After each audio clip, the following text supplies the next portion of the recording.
내 전세금은 내가 쓸 거야. 내 돈으로 내 노후를 책임지겠다는데 왜들 반대하는 거야? 어머니, 그런 복지주택 같은 데서 어떻게 사시겠다는 거예요? 요양원이 훨씬 나을 텐데 거기서 혼자 넘어지기라도 하시면 어떡해요? 엄마, 이해해줘. 우리도 다 엄마 생각해서 하는 말이야. 전세금만 있으면 엄마 사위사업도 다시 일어설 수 있어. 그럼 나중에 엄마 더 잘 모실 수 있잖아. 다른 노인들 상담하면서 요양원 얘기만 나오면 눈물 흘리는 거 내가 몇 번을 봤는데 이제 그게 내 얘기가 됐네. 내 돈으로 내 삶 살겠다는데 이렇게 반대들 하다니. 엄마, 그러지 마. 요양원이 요즘에 얼마나 좋아졌는데. 복지주택 같은 곳은 혼자 지내면 위험할 수 있어. 이제 더는 너희들에게 기대지 않을 거야.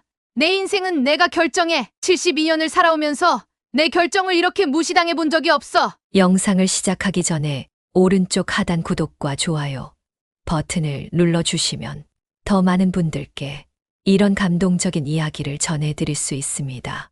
알림 설정도 해두시면 영상이 올라올 때마다 가장 먼저 만나보실 수 있습니다.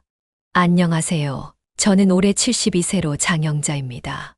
40년간 사회복지사로 일하며 노인 복지를 위해 헌신했던 사람입니다. 서울시 노인종합복지관에서 일하며 수천 명의 노인들을 상담했고 그들의 가슴 아픈 이야기를 들었습니다. 특히 요양원에 가게 된 노인들의 상담이 가장 마음 아팠어요.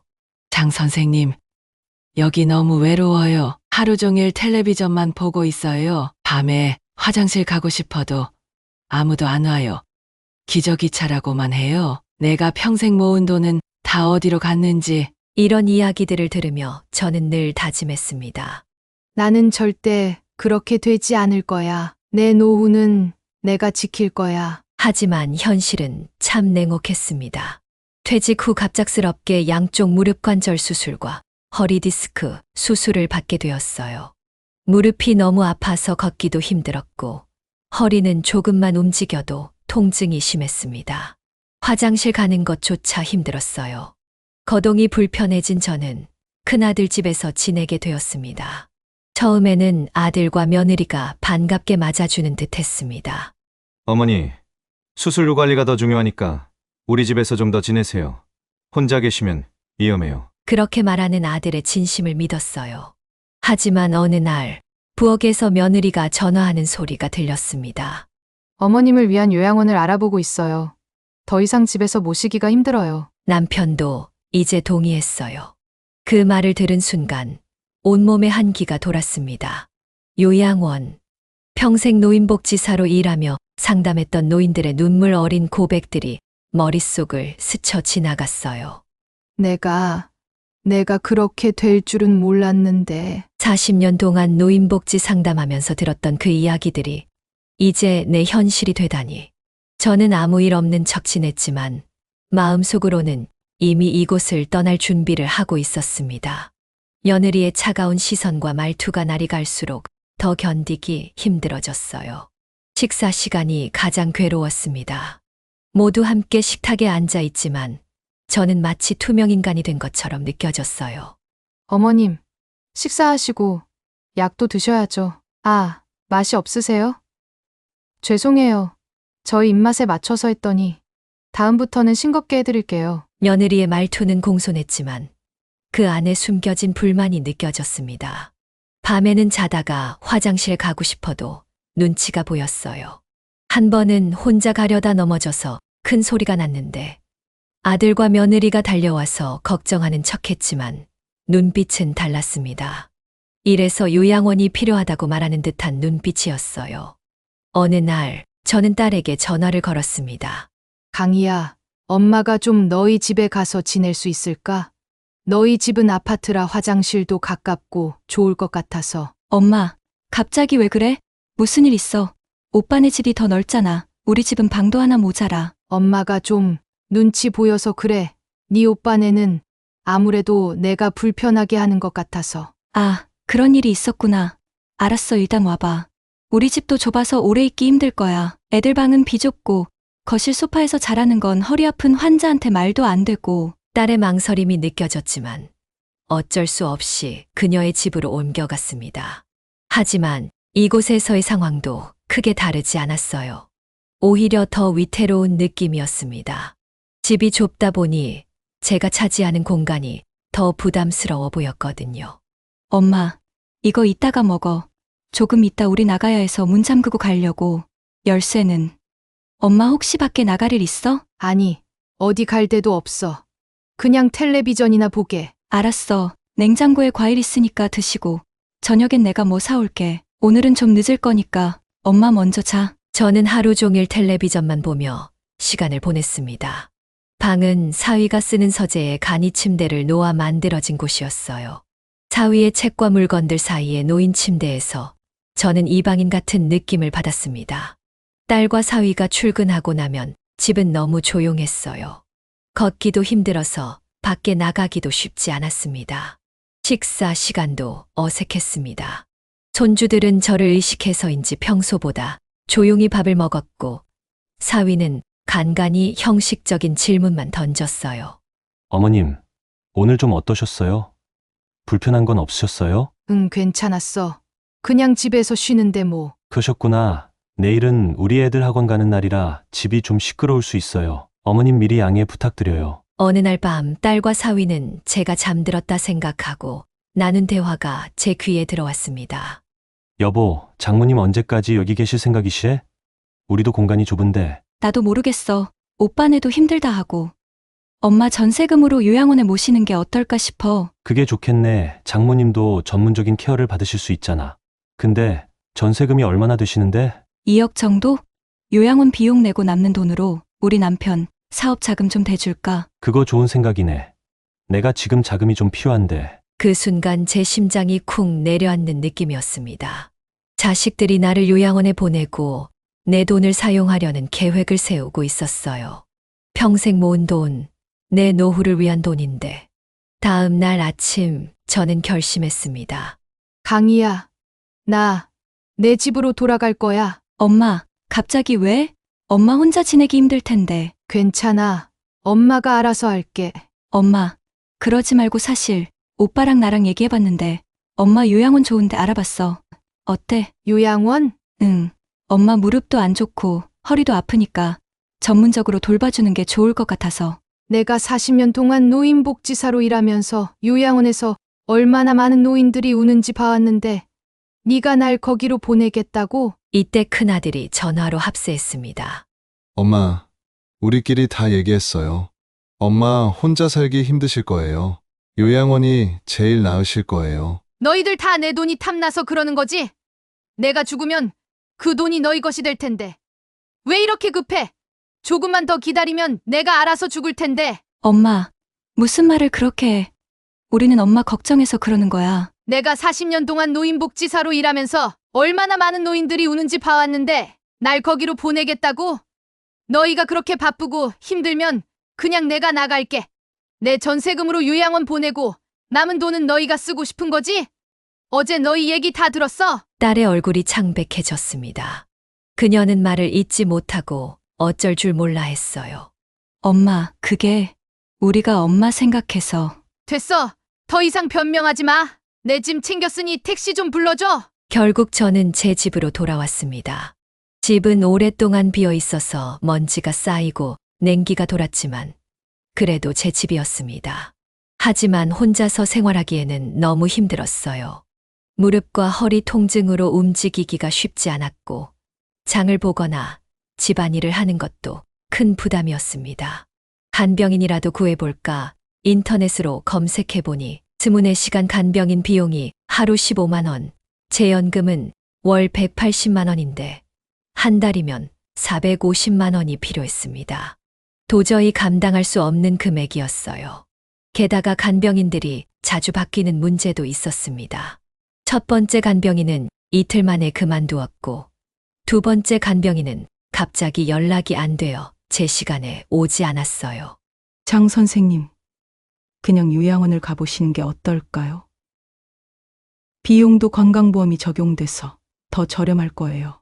세 번째 간병인의 말에 저는 잠시 고민했습니다. 큰아들도 계속 요양원을 권했습니다. 어머니, 한번 같이 가봐요. 시설 좋은 데로 알아봤어요. 결국 아들의 손에 이끌려 요양원을 방문했습니다. 겉으로 보기에는 깨끗하고 시설도 좋아 보였어요. 하지만 그곳에서 제가 예전에 상담했던 할머니를 만났습니다. 장 선생님, 여기서 뭐 하세요? 저 혹시 여기 들어올까 해서요. 그 할머니는 제 손을 꼭 잡고 작은 목소리로 말했습니다.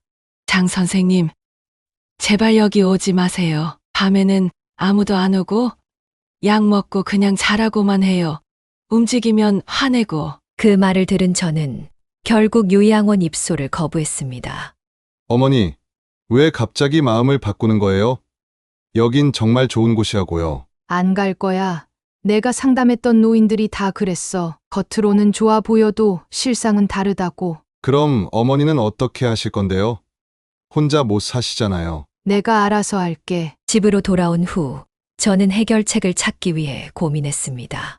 그러던 중 주민센터에 가서 상담을 받아보기로 했어요. 혹시 노인분들이 혼자 살 수 있는 시설 같은 게 있을까요? 요양원 말고요. 아, LH에서 운영하는 고령자 복지주택이 있어요. 65세 이상이시면 신청 가능하세요. 고령자 복지주택이요. 그게 뭔가요? 노인분들이 독립적으로 생활할 수 있도록 설계된 임대주택이에요. 무장의 설계로 되어 있고 비상벨도 설치되어 있어서 위급 상황에 대응이 가능해요. 또 생활지원사가 정기적으로 방문해서 안부도 확인하고 필요한 도움도 드린답니다. 비용은 얼마나 하나요? 보증금이 있긴 하지만 월 임대료는 12만 원 정도예요. 소득에 따라 조금씩 차이가 있지만요. 12만 원. 제 연금으로 충분히 감당할 수 있는 금액이었습니다. 게다가 사회복지사로 일했던 경력 덕분에 가산점도 받을 수 있다고 했어요.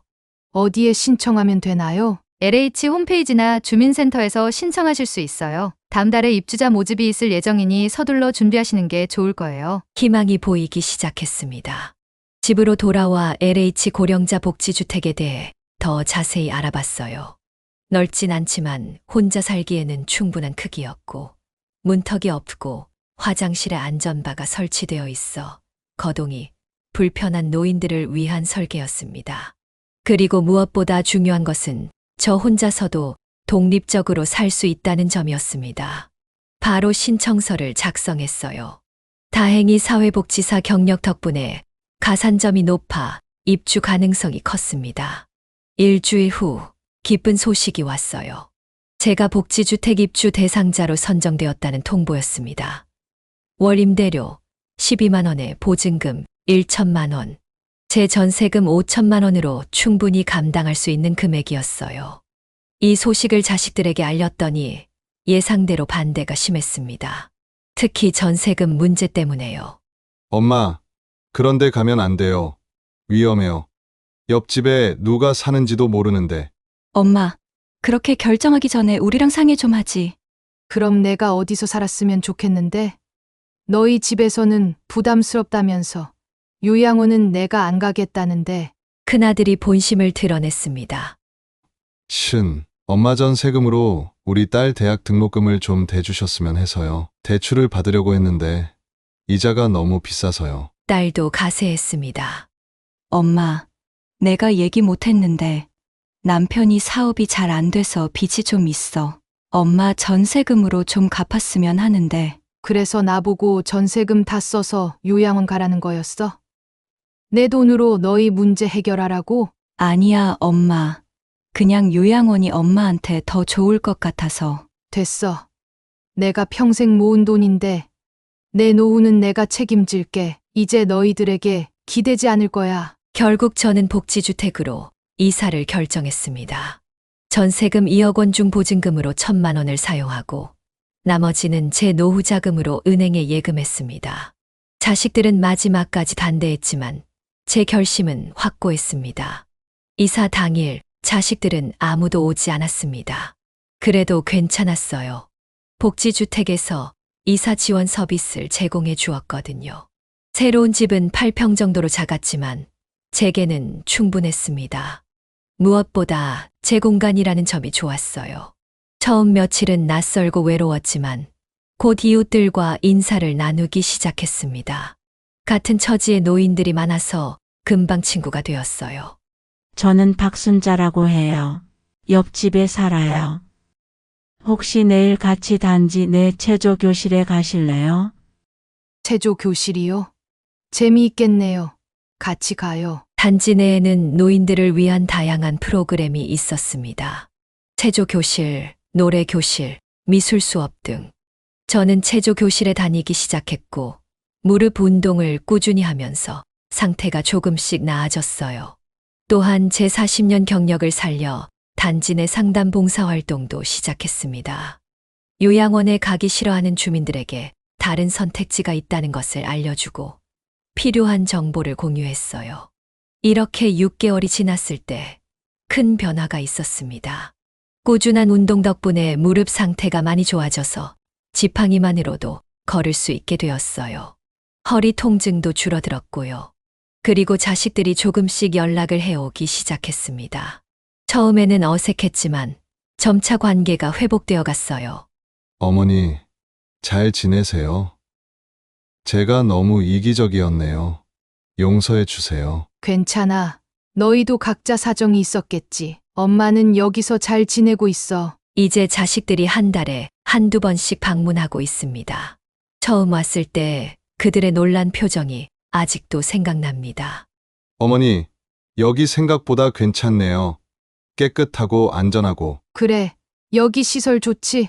무장의 설계라서 화장실도 넘어질 걱정 없고 비상벨도 있어서 언제든 도움을 요청할 수 있어. 우리가 너무 어머니를 과소평가했어요. 이렇게 독립적으로 사실 수 있을 줄은 몰랐어요. 딸아이는 제 작은 주방을 보더니 눈시울을 붉혔습니다. 엄마, 이 좁은 주방에서 어떻게 음식을 해서 먹어? 우리가 주기적으로 반찬 갖다 줄게. 괜찮아. 오히려 작아서 좋아. 모든 게 손이 닿는 거리에 있어서 편해. 그리고 요리는 3층 공동 주방에서 이웃들이랑 같이 하기도 해. 어제는 박할머니랑 같이 김치찌개 끓여 먹었어. 공동 주방, 그런 것도 있어? 그럼 여기는 노인들의 사회적 고립을 막기 위해 여러 가지 공동 공간이 있어. 주방뿐만 아니라 작은 도서관, 운동실, 취미 교실도 있지. 나 요즘 컴퓨터도 배우고 있어. 엄마, 이제 카톡도 할 줄 알아? 와, 프로필 사진도 올리고. 그럼 우리 반에서 젊은 선생님이 하나하나 다 가르쳐 주셨어. 이제 사진도 찍어서 보낼 수 있고 동영상도 볼 수 있어. 내가 좋아하는 음악도 들을 수 있고. 복지주택에 입주한 지 1년이 지난 지금 저는 제2의 인생을 살고 있다고 느낍니다. 단지 내 컴퓨터 교실에서 컴퓨터도 배웠고 유튜브로 다양한 정보도 얻고 있어요. 젊은 세대들이 쓰는 말도 조금씩 알아가고 있습니다. 무엇보다 중요한 것은 제가 독립적으로 살고 있다는 점입니다. 물론 아직 건강이 완벽하지는 않지만 스스로 일상생활을 할 수 있고 제 삶을 제가 결정할 수 있다는 것이 얼마나 큰 행복인지 모릅니다. 정기적으로 방문하는 생활지원사의 도움도 큰 힘이 됩니다. 일주일에 2번 그들이 와서 안부를 확인하고 필요한 것이 있는지 물어봐 주는 덕분에 안전하게 지낼 수 있어요. 장 선생님, 오늘 혈압은 어떠세요? 약은 잘 드시고 계신가요? 네. 다 잘 먹고 있어요. 요즘은 압도 안정적이에요. 걷기 운동도 꾸준히 하고 있고요. 정말 대단하세요. 처음 오셨을 때보다 훨씬 건강해지셨어요. 다른 필요한 건 없으세요? 지금은 괜찮아요. 다음 주에 병원에 가야 하는데 그때 택시 불러주시면 좋겠어요. 물론이죠. 미리 알려주시면 제가 예약해 드릴게요. 제가 이렇게 잘 지내는 모습을 본 자식들도 이제는 제 선택을 인정하고 존중해 줍니다.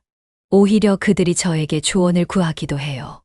어머니, 우리 딸 대학 문제로 고민이 있는데 얘기 좀 들어주세요. 예전에는 제가 너무 일방적이었는데 이제는 다른 사람의 의견도 존중해야 한다는 걸 배웠어요. 엄마, 남편이 새로운 사업 시작하려고 하는데 어떨 것 같아?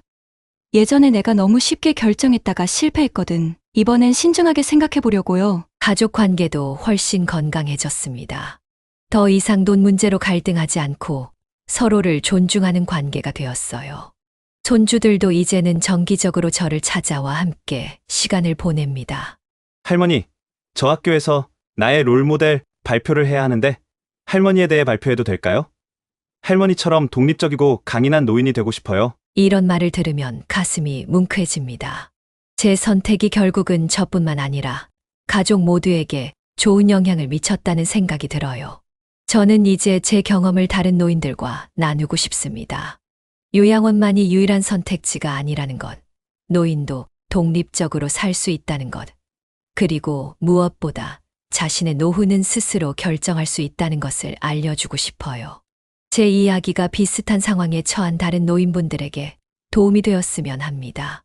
노인이 되었다고 해서 자신의 삶에 대한 결정권을 포기할 필요는 없습니다. 자식들의 도움이 필요할 수도 있지만 그렇다고 해서 자신의 의지와 선택권까지 넘겨줄 필요는 없어요. 특히 자신의 노후 자금은 스스로 관리하는 것이 중요합니다. 저는 이제 72세지만 아직도 배우고 성장하고 있습니다. 복지주택에서의 생활은 제게 새로운 시작이 되었어요. 이제는 제 삶의 주인으로 당당하게 살아가고 있습니다. 청취자 여러분, 나이가 들었다고 해서 꿈을 포기하지 마세요. 72세에 시작한 저희 독립생활이 증명하듯 인생의 이막은 언제든 시작할 수 있습니다. 자신을 믿고 자신의 선택을 존중하세요. 여러분도 이 영상을 보시고 용기 내어 새롭게 시작하시고 싶은 분이 있다면 댓글로 여러분의 이야기를 들려주세요. 구독과 좋아요, 알림 설정까지 해주시면 더 좋은 영상으로 보답하겠습니다. 노후의 이야기였습니다. 감사합니다.